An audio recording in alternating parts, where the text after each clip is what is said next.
Some good news now for the US company Apple.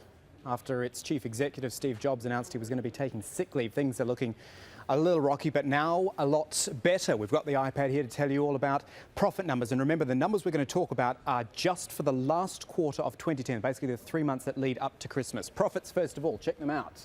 They came in at $6 billion for just those 3 months. Put it into some perspective. This is the comparison, if you like, from the third quarter. It was up 77.5% in just 1 quarter. How do you do that? Pretty simple, really. You sell a lot of iPads. This is the first one we've got here. 7 million of them sold in that quarter. It became the must-have gadget. I've got one sitting over at the desk there. But also the old gadget. I can't believe we're saying this, but the iPhone. Re-released as the iPhone 4, and 16 million of those phones were sold over the quarter.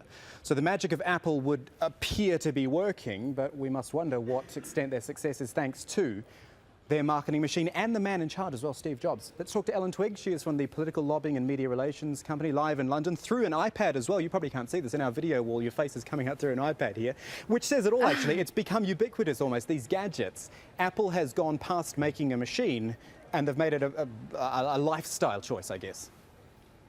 Exactly. I think that Apple has gone way beyond just being a brand now. It's almost a cult. And Apple, not just Steve Jobs, have put a lot of work in to nurture that, really. I mean, for example, they've really got their vision right throughout the whole brand, the whole company. They're always the next step ahead of everyone else.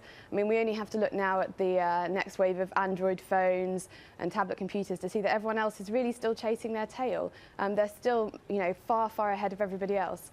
I mean, their identity as well. Look at the logo. It's now iconic. What better brand is there than one which has to have no words to describe it? Yeah, and not bad for a company as well, which a few years ago, I guess a couple of decades ago, wasn't actually that healthy. And we must remember that 90% of the world's computers still run Windows, and yet Apple is sort of so much more in focus. Exactly, and it has this mystique about it, and I think that's a marketing tool that they've done exceptionally well, is that they create this kind of idea of we don't know what's coming next, we don't know what's coming in the future. I mean, that's what we're talking about today, really. And every time there's a new product, the whispers for it start about 6 months beforehand. What's going to happen? What's it going to be? And by the time it arrives, there's a massive frenzy. People are queuing around the street to get it.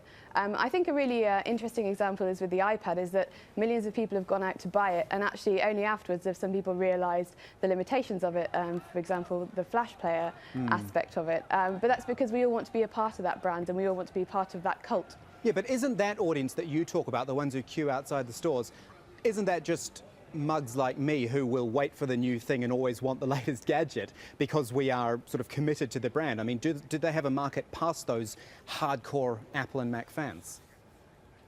Well, I think it does, and I think something that they've always done very well as well is quality. I mean, they take time. One of the things that is absolutely core to their values is that they take time to develop new products that work and that are effective. And, they turn down lots of opportunities to develop products and instead take time to develop a new thing which works very well, which is very covetable, and which everybody else then goes on to copy, so it must be a good product. Yep, that's probably enough free PR for Apple, isn't it, for now, Elin? Thank you. Elin Twigge live in London for us. Thanks very much. Bye.